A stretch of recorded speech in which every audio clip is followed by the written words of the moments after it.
Hello everybody, my name is Ann Théato and welcome to the Psychic Matters podcast, episode number 11.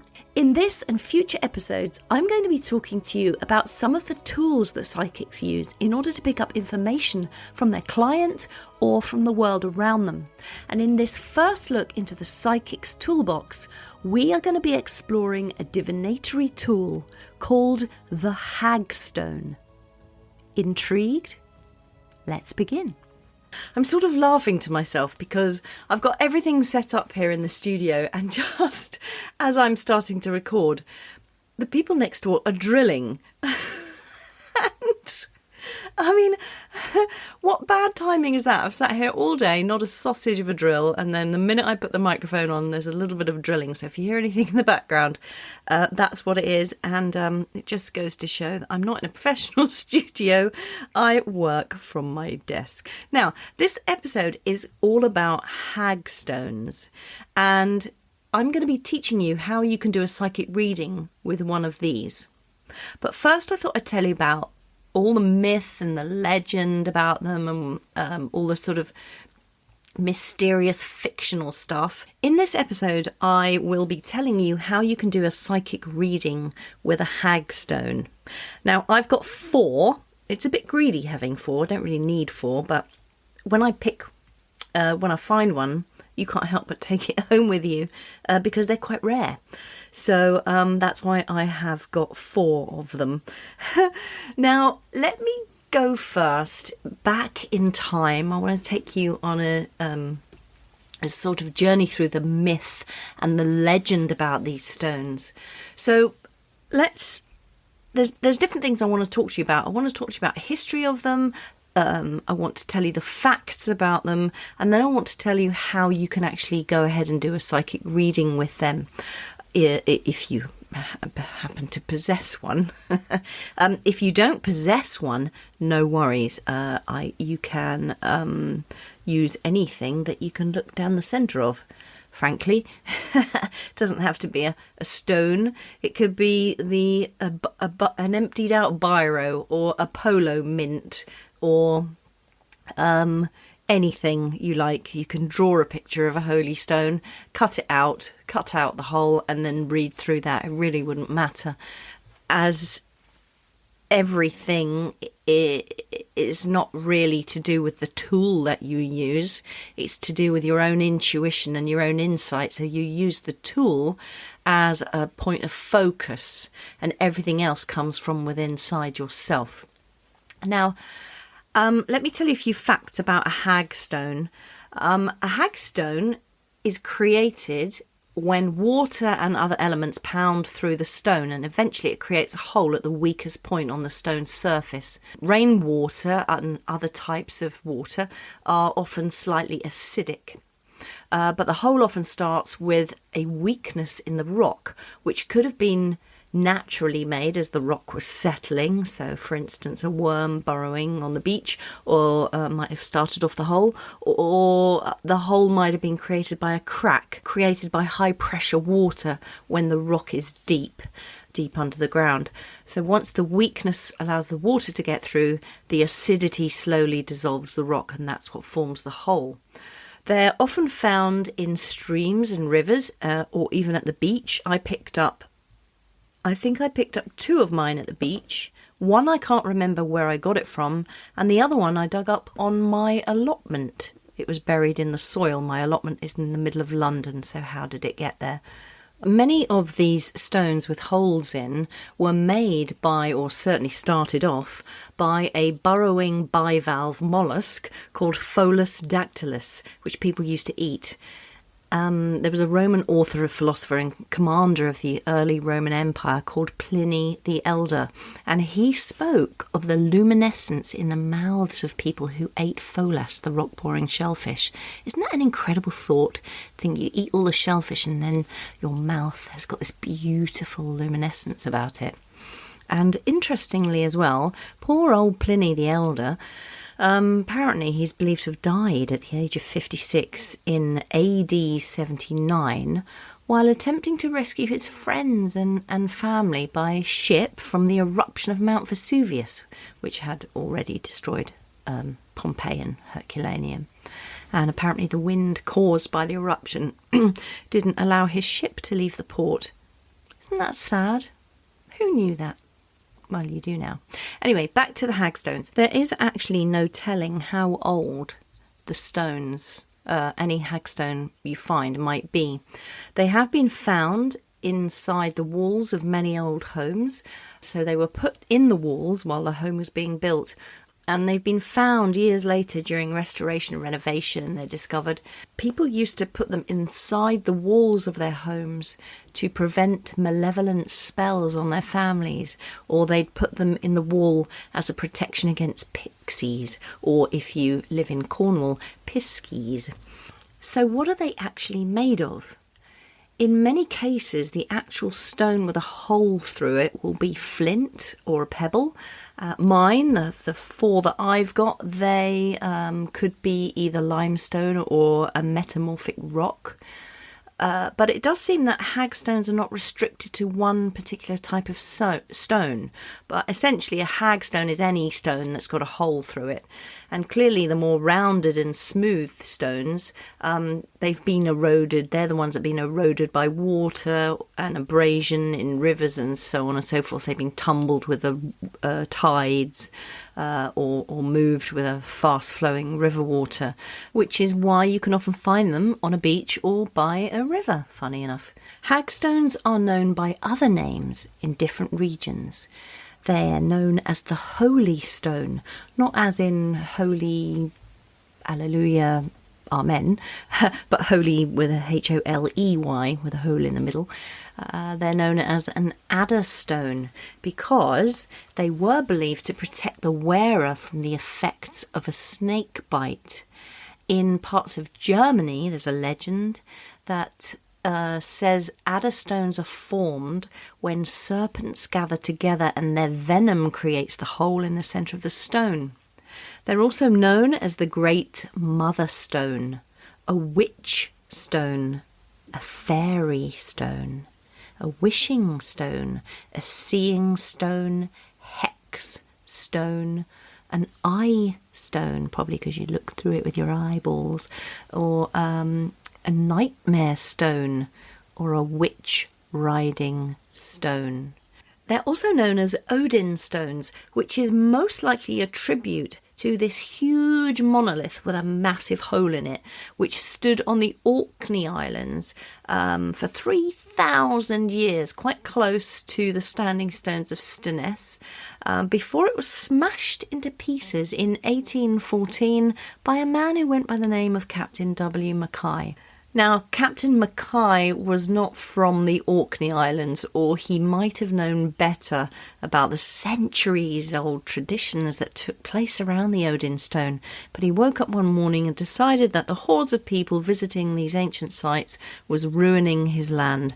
So he got up and decided to smash it into pieces. Thanks, Captain Mackay, for that one. Anyway, that was the Odin stone, doesn't exist anymore. But these little fellas are a little tribute to the Odin stone, which is why they're sometimes named after it. Now, it is actually quite rare to find a natural hag stone. They are more common on beaches, like I said, but they can sometimes be found inland. I did find mine on my allotment in the middle of London. And why is that? Well, it could be that there once upon a time was an ancient river and it ran over the land, and that's how the stone got formed. Probably that's not the case, I imagine. It was probably delivered there in a sackload of pebbles by a prior allotment owner who was doing something far more constructive than I ever did with my allotment when it belonged to me.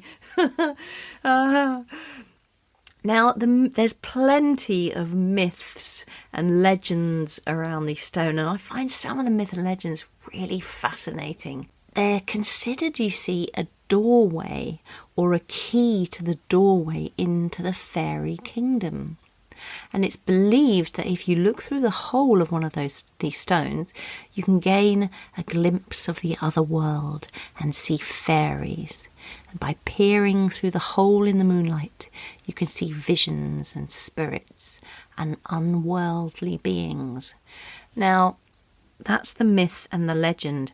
There is some basis for truth in this, which I'll tell you when I come to explain how you can use it as a psychic tool.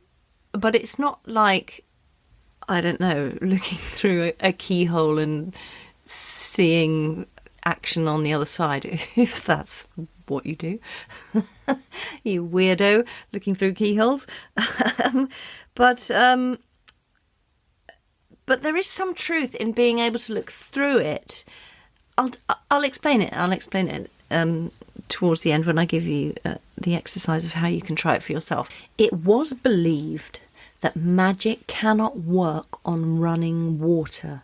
And since these rare little hagstones were formed by wind and running water, then it was believed that they possess a powerful protective force from magic.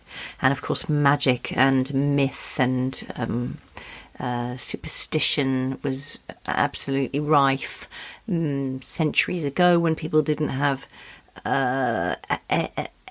access to education and books and learning. They are believed to be excellent for meditation and creative visualization, and it's said that the best hagstones are the ones that come to you. A hagstone which is found by accident, they say, is thought to be luckier than one actively sought out. And the reason that they are called hag stones is that during these olden times there was a great fear of the night hag, and apparently she was responsible for the theft of horses and children at an alarming rate. Now, what were they used for? They were used for all kinds of magic. Now, I'm telling you the facts and the fiction. I'm not saying this is the truth. I'm just telling you what I've learnt about the myth and the legend that surround the stones.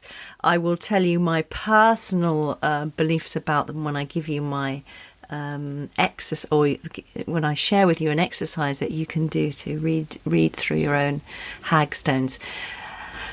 They were used for fertility magic, healing, banishing of illness, the warding off of spirits of the dead, for, as I said before, seeing into the realm of the fae, preventing bad dreams or night terrors. And people used them really for protection. They used them to protect people or livestock or property. Sailors would use them on their ships. They were used to protect cows and cars. People, if they found them, they would bring them back home to serve a special purpose, and that purpose was protection from witches and witchcraft. Because back in the day, people were there was a real genuine fear that the local witch might cast an evil spell on your livestock, or, stop your cows from giving milk, or the hens, they might stop your hens from laying eggs. And there was a very strong belief that witches stole horses away at night time and hag rode them hard across the moors, and when they reappeared the next morning, the poor beast would be in such a state that it was useless for any kind of work. Basically, a witch could do all kinds of horrible things and inflict harm if you incurred her wrath. Witches rode along the hedgerows at night. I mean, they were obsessed about witches. So obviously, back in those times, people weren't educated and they didn't have the knowledge that we have now. So they listened to superstition handed down from parent to child, and within communities. So they went all out to protect themselves from such things, and it was thought that this stone with a hole in it would do the job. So you might see stones like this in barns or outhouses. People still put them there to this day to protect the animals inside. Here in the UK, fishermen also adopted the hagstone as a protective charm against malevolent witchcraft. And many fishermen and, as I said, boats and sailors, they still use these stones today as a superstition is still quite strong. You can put this on a rope or string around your neck. You can wear it, so when you wore it around the neck, a hex stone acted as an amulet and it protected the wearer from the evil eye. And the theory was that anyone who attempted to use the evil eye would have their attention drawn to the stone, and therefore they would be unable to make their black magic work. People believed the stone would protect them against the chances of being led away by the pixies or piskies. If anybody suffered from repeated nightmares, the simple remedy was hang a hex stone on the bedstead, and its powers would then stop any visits from the nightmare or the night hags. I guess in a way we still do something similar by hanging dream catchers above our children's beds and things like that, trying to give them some sort of comfort, don't we? Stones... Oh, I nearly dropped it. Gosh, that'd be awful if I broke it. They'd be hung near a pet's sleeping place to guard and protect the pet as well in the house. And it's not uncommon to see people wearing a hag stone or a cord around their neck. And quite often you'll see in certain crystal shops or shops, they will sell these circular discs with holes in as an amulet for protection. If you put these on a string, you can tie them to anything that you'd like to have protected: a boat, a car, a cow, your husband, I don't know, whoever, whatever. I'm not suggesting you do this. I'm just still talking about the myth and the legend that goes with it. So I'm not saying that these are my personal beliefs. I'm just sharing, just disclaimer. Now, what else can I tell you about them?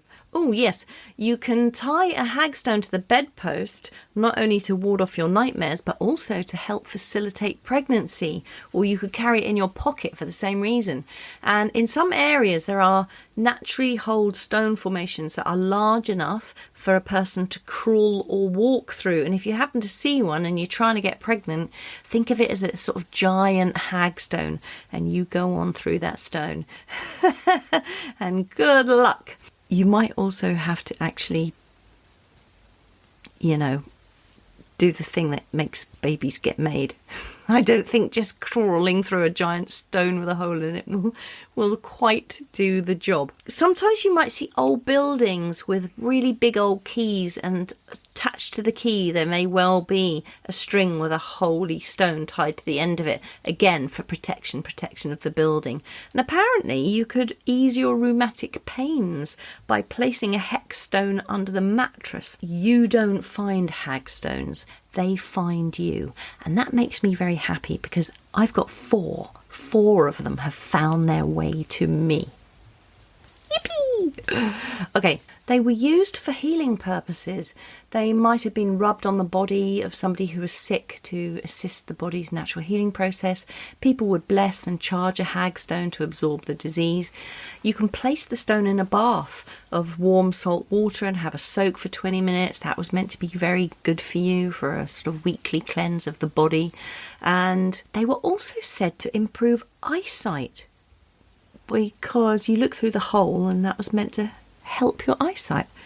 How amazing. Let's take off my glasses and give it a whirl later. Now, how do we use this psychic stone in this modern day? I told you all the myth and legend, how they're made, how they're formed, how you can possibly find one for yourself. So how do you use the hag stone? Again, like any psychic tool, it's about your own intuition. It's nothing to do with the tool. The tool doesn't hold the magic. There's some beautiful stories about hags and witches and protection and all of that. It was lovely to hear. But my personal point of view is it's just a stone with a hole in it. And you can use a stone with a hole in it as a psychic tool and make it your point of focus. You could use a stone without a hole in it, frankly.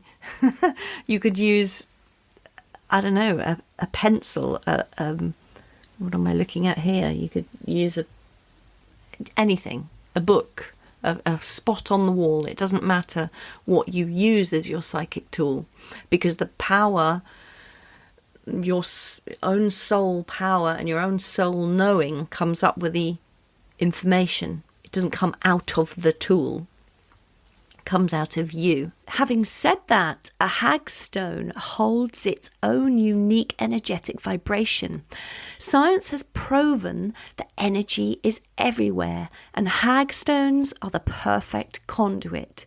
We are naturally receptive to the vibrations of gemstones, as they can align our own vibrations with theirs.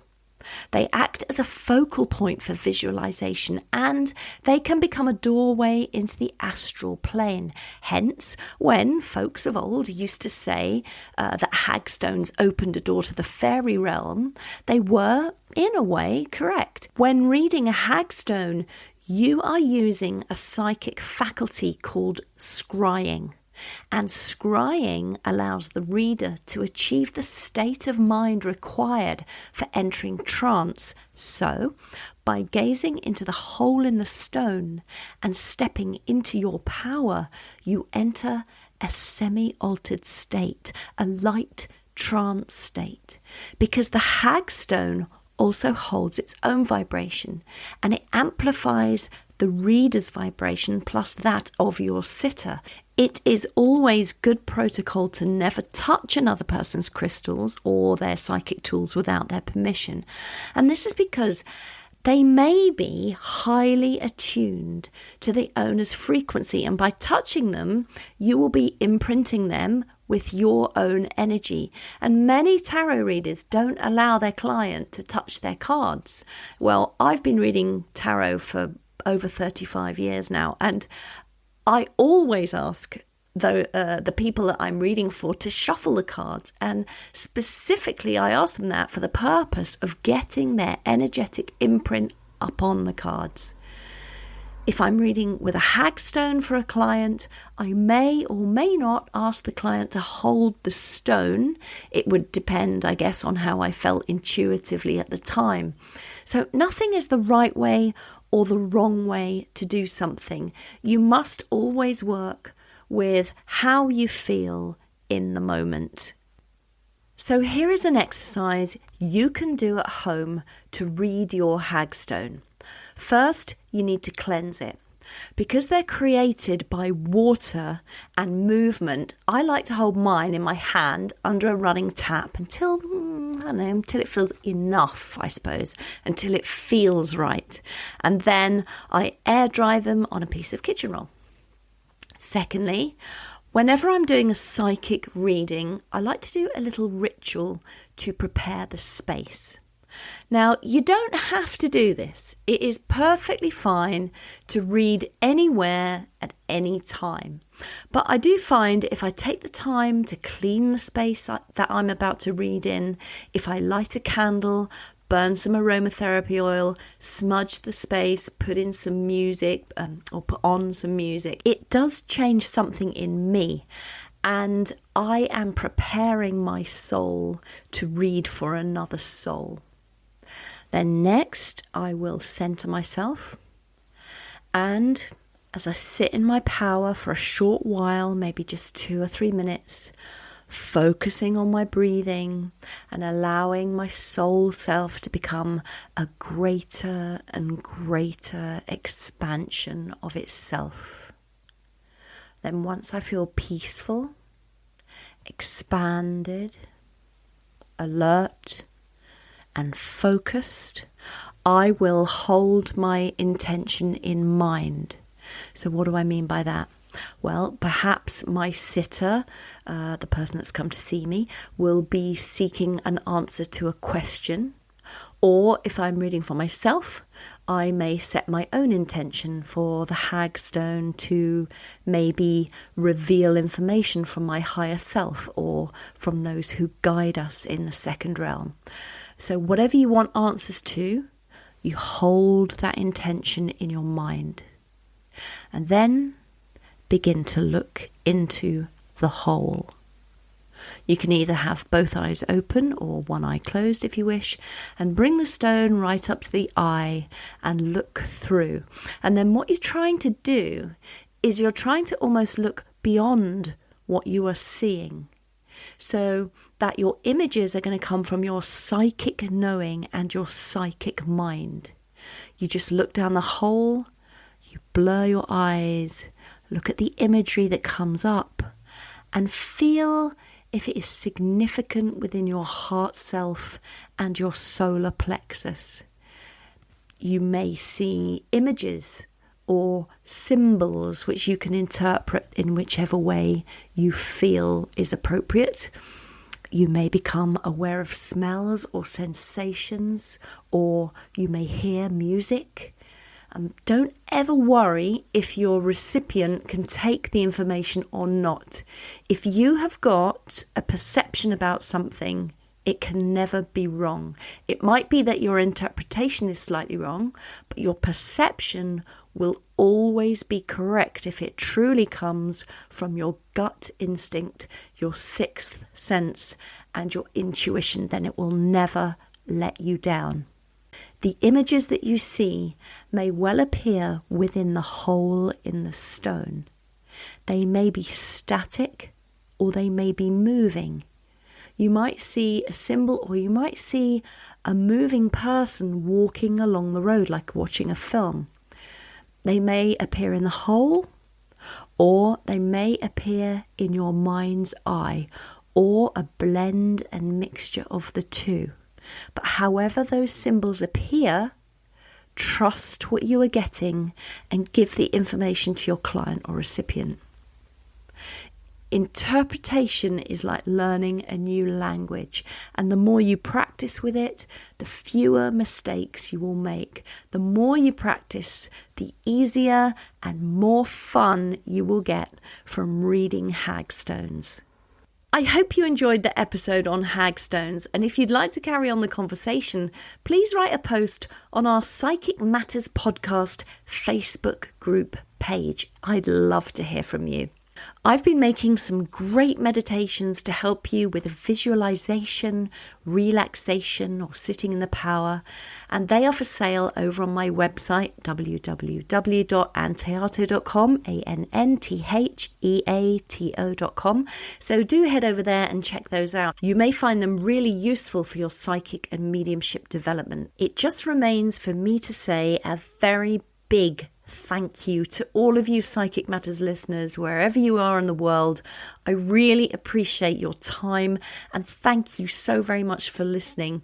Please do make sure to hit the subscribe button so you don't miss out on any of the upcoming episodes. And a huge thank you to everyone who has taken the time to write a review for this podcast. We've got some beautiful reviews now, so thank you from the bottom of my heart for those. And if you haven't done so yet, please can I ask you to go over to Apple Podcasts and write an honest review, because they really help.